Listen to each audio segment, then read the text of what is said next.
सड़कों पर टैंक उतर आए हैं।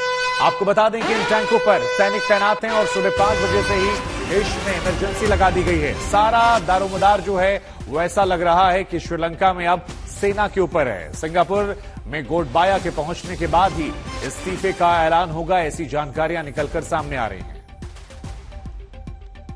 आशुतोष मिश्रा हमारे संवाददाता इस खबर पर हमारे साथ लाइव जुड़ रहे हैं। आशुतोष, आज स्पीकर की तरफ से साफ लफ्जों में सख्त संदेश दे दिया गया कि इस्तीफा जो है वो दे दिया जाए और अगर नहीं दिया जाएगा तो फिर दूसरे तरीकों का, दूसरे विकल्पों का इस्तेमाल किया जाएगा।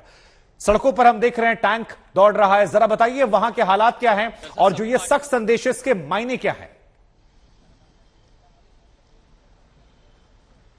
इसके सीधे मायने ये हैं कि जितनी पार्टियां हो, चाहे वो सत्तारूढ़ दल हो चाहे विपक्ष हो, हर किसी ने स्पीकर से कल ये कहा कि जब तक राष्ट्रपति का औपचारिक इस्तीफा नहीं है, लिखित कुछ भी नहीं है, एक प्रधानमंत्री खुद को कैसे कह सकते हैं कि अब मैं ही एक्टिंग प्रेसिडेंट हूं, वो भी तब जब उनकी सीधे बात राष्ट्रपति से हुई हो। तो उसको लेकर के एक राजनीतिक संकट जो है, तो ये कहा गया कि स्पीकर आपके पास पावर है, आप ही क्यों ना राष्ट्रपति को बर्खास्त कर दें। लेकिन उसमें संवैधानिक जो है जटिलताएं काफी ज्यादा पड़ जाती हैं। उस संकट के बीच सड़कों पर भी संकट दिखा। दिन भर की तस्वीरें आपने देखी कितना जो एक तरह से मुठभेड़ जैसी स्थिति दिखाई पड़ी। शाम को जिस जगह मैं खड़ा हूं संसद में, जब पूरा देश सो रहा था, यहां कोलंबो की सड़कों पे, ये ठीक मेरे पीछे संसद है, ये श्रीलंका की संसद है, यहां पर प्रदर्शनकारी पहुंच गए थे क्योंकि उन्हें लगा कि संसद से कहीं कोई प्रस्ताव ना आ जाए और दूसरा रनिल विक्रमसिंघे जो प्रधानमंत्री हैं उनके विरोध में वो सब संसद पर भी कब्जा करना चाहते थे। इस समय जब हम बात कर रहे हैं, कर्फ्यू लगा दिया गया है, इमरजेंसी पहले ही यहां पर लगा दी गई है और पूरे कोलंबो में कर्फ्यू है। ये जो आप लोगों को देख रहे हैं, पहली पेरीफेरी में पुलिस है,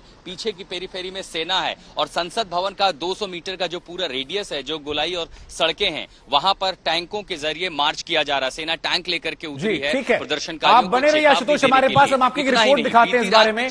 जिन चीज का जिक्र आपने किया टैंकों का, उसी को लेकर हम एक बार दर्शकों को आशुतोष की रिपोर्ट दिखाते हैं कि कैसे आज संसद भवन के बाहर वहां पर टैंक जो है वो दौड़ते हुए नजर आए। उसके बाद वापस आशुतोष के पास चलेंगे इस खबर पर और तफसील से जानकारी लेने के लिए, समझने के लिए।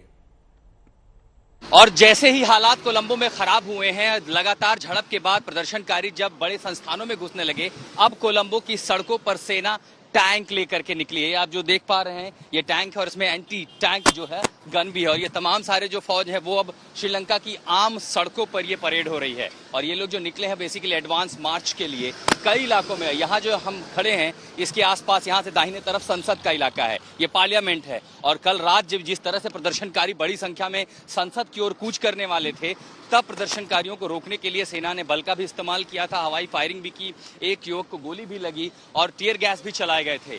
लेकिन जैसे ही अंदेशा हुआ कि प्रदर्शनकारी आगे भी बढ़ सकते हैं, फिर से संसद भवन की ओर जा सकते हैं, अब सेना की जो आगे टुकड़ी है वो और बढ़ा दी गई है।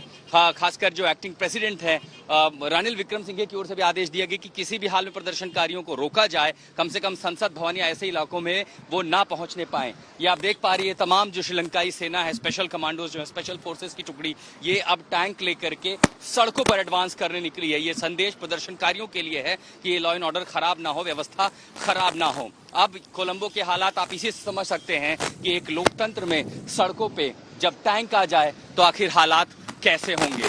कोलंबो से संजय कुमार के साथ में आशुतोष मिश्रा, आज तक।